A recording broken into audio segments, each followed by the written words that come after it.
Obrigada.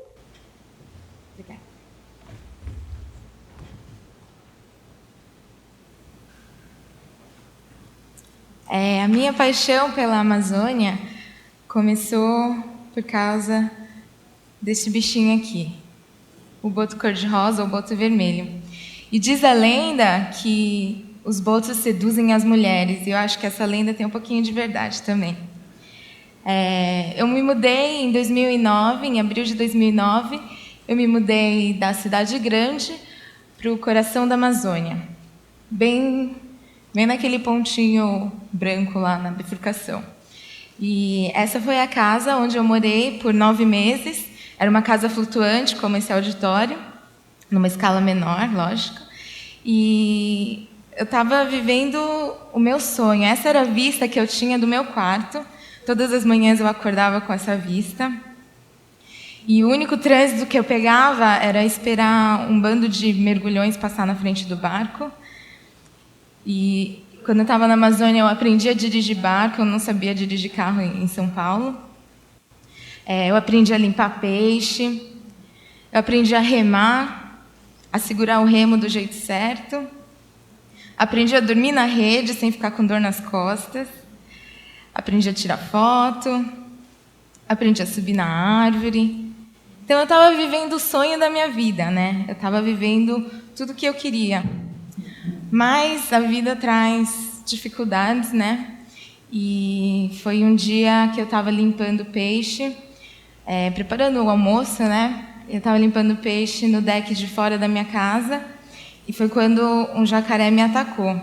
Eu estava na parte de fora da casa, o jacaré veio por trás, eu estava sentada, né, no chão, limpando no chão, e o jacaré veio por trás e pulou mais de 1 metro, abocanhou minha perna e ele me levou lá para o fundo da água, né? E lá mais ou menos uns 3 metros. É que eu não tenho muita noção, mas acho que foi mais ou menos uns 3 metros. E aí ele começou a me girar, né? Não sei se vocês já viram um jacaré atacando uma presa, mas eles pegam a presa e começam a girar, girar, girar até arrebentar o pedaço da presa que ele quer, né? E foi isso que ele fez comigo. Eu lembro de estar girando, girando, parecia que eu estava no liquidificador. E aí foi quando me veio na cabeça qual seria a parte mais sensível do jacaré. Aí eu lembro de colocar minha mão assim atrás e sentir 2 buracos na cabeça do jacaré. E eu acho que possivelmente eram os olhos ou o nariz, não sei. Mas eu lembro de colocar os meus dedos assim, bem forte, apertar com toda a força, com tanta força que eu até quebrei minha unha. E aí foi quando o jacaré me soltou. Aí eu consegui subir para a superfície de novo e eu consegui respirar, né? Aí eu tentei subir de volta para casa, pelo mesmo lugar que ele me puxou, mas eu estava sem uma perna, eu percebi que eu estava sem uma perna já e eu não tinha força no braço para me erguer. Então eu fui nadando até a frente da casa, onde tem uma rampa, onde a gente estaciona os barcos, e eu subi por lá. Eu fiquei nessa rampa um tempo, gritando por ajuda, porque eu tinha visto um pescador passar lá de manhã e eu achei que ele ainda estaria por perto. Mas depois de algum tempo lá, eu pensei, nossa, a água estava toda vermelha de sangue e a chance de atrair mais jacarés era muito grande, né? Então eu queria sair de perto da água o mais rápido possível. E foi aí que eu lembrei também que a gente tem um rádio dentro da casa que é conectado com toda a reserva onde eu estava morando. Então, essa foi a parte mais difícil, eu acho, que foi subir a rampa numa perna só. Então, eu pulava, eu rolava, me arrastava, né? Porque, de repente, você está sem uma perna, você perde totalmente o equilíbrio, né? Mas eu consegui chegar dentro da casa, peguei o rádio, chamei por ajuda, e depois de mais ou menos uns 10 minutos, uns guias turísticos de uma pousada que fica lá perto chegaram. E eles fizeram um torniquete na minha perna, tudo. Mas já tinha passado 10 minutos, né? E não sei se vocês sabem, mas a gente tem uma artéria muito grossa aqui, que chama artéria femoral. E eles falam que se você leva um tiro nessa artéria, você morre em questão de minutos. 4, 5 minutos você já está morto, né? E, milagrosamente, eu estava viva e estava consciente, né? E os médicos falam que pode ser que quando o jacaré estava me atacando, ele torceu a minha perna e acabou torcendo a artéria femoral também. E outros médicos dizem que quando uma artéria grande como essa arrebenta, a artéria contrai e faz um torniquete natural. Mas, de qualquer forma, me colocaram numa voadeira, que é aqueles barquinhos pequenos, e me levaram para o hospital. E no meio do caminho eles me trocaram para um barco maior e mais rápido. Foi aí que eu comecei a sentir muita dor, porque até então eu não tinha sentido nada. Graças a Deus existe adrenalina, né? Eu fiquei no hospital em Tefé, que é uma cidade a 600 quilômetros de Manaus. Eu fiquei lá por 10 dias, onde eu tive que fazer uma cirurgia de emergência.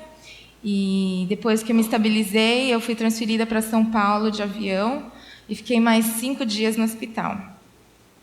E depois de 6 meses de reabilitação e de fisioterapia intensa todos os dias, eu sentia muita dor ainda e eu tive que me submeter a outra cirurgia de correção para tirar a dor que eu estava sentindo. E para mim essa foi a parte mais difícil, sabe? Mais difícil do que lutar com jacaré, mais difícil do que suportar a dor era ter que começar de novo, né? E assim, eu vivia na imensidão do Amazonas, independente, vivendo o meu sonho, e de repente, de uma hora para outra, eu estava confinada num quarto em São Paulo, num hospital, dependente de todo mundo para fazer tudo, né? E essa foi uma parte bem difícil para mim, né? Mas é por isso que eu estou aqui. Eu estou aqui para falar para vocês não só do ataque, né, que é uma história incrível, mas eu estou aqui para falar da superação que eu estou vivendo e ainda estou superando, né? Eu confesso que mudar assim de vida de repente de uma hora para outra não é uma coisa fácil, né? Não conseguir fazer as coisas como eu fazia antigamente, como subir uma escada, por exemplo, sem ajuda, é uma coisa difícil, né? E eu não vou mentir que eu não fico triste e chateada às vezes. Mas eu não estou aqui para vocês sentirem dó ou pena de mim. Eu acho que muitas vezes as pessoas não sabem direito como reagir com um deficiente físico ou deficiente mental. Mas assim, eu não queria que vocês sentissem dó ou pena de mim, né? Uma vez eu estava na academia e a mulher veio para mim, eu estava andando de muleta, né? Aí a mulher veio para mim e falou: "Ai, coitadinha, o que aconteceu? Você torceu o pé, né?" Aí eu levantei assim, eu falei: "Não, é que eu sou amputada e eu estou aprendendo a andar ainda, né?" Aí ela: "Ai, que pena, tão novinha, né, coitadinha, acabou com o seu futuro, né?" Aí eu falei assim: "Olha, minha senhora, me desculpa, mas assim, eu tô ótima, eu tô animadíssima quanto ao meu futuro. E a senhora, como é que a senhora tá, né?" Mas já as crianças,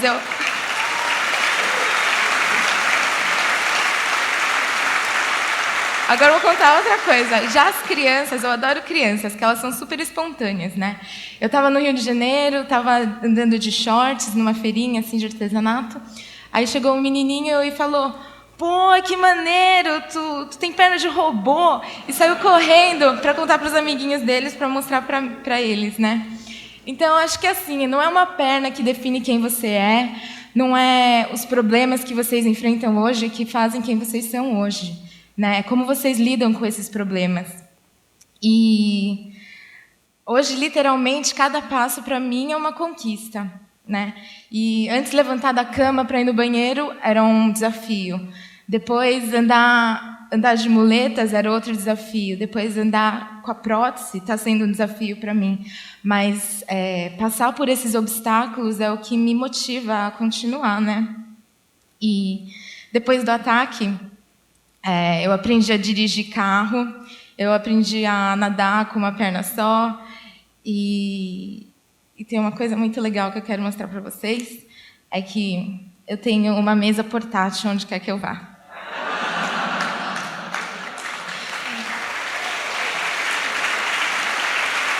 E um dos meus maiores desejos, desde a época que eu estava no hospital em Tefé, era voltar para a Amazônia, que é a minha grande paixão. Eu lembro de falar para os meus pais: "Olha, ainda quero voltar assim, né?" E todo mundo achava que eu era louca. Mas eu posso contar a vocês, né, de primeira mão agora, que depois de amanhã, depois do TED, eu vou estar voltando à reserva, vou estar voltando ao meu projeto com os botos e eu vou estar voltando ao meu sonho. Só para terminar, como eu li num blog uma vez, né, que viver não é esperar as tempestades passarem, mas é aprender a dançar na chuva. Obrigada.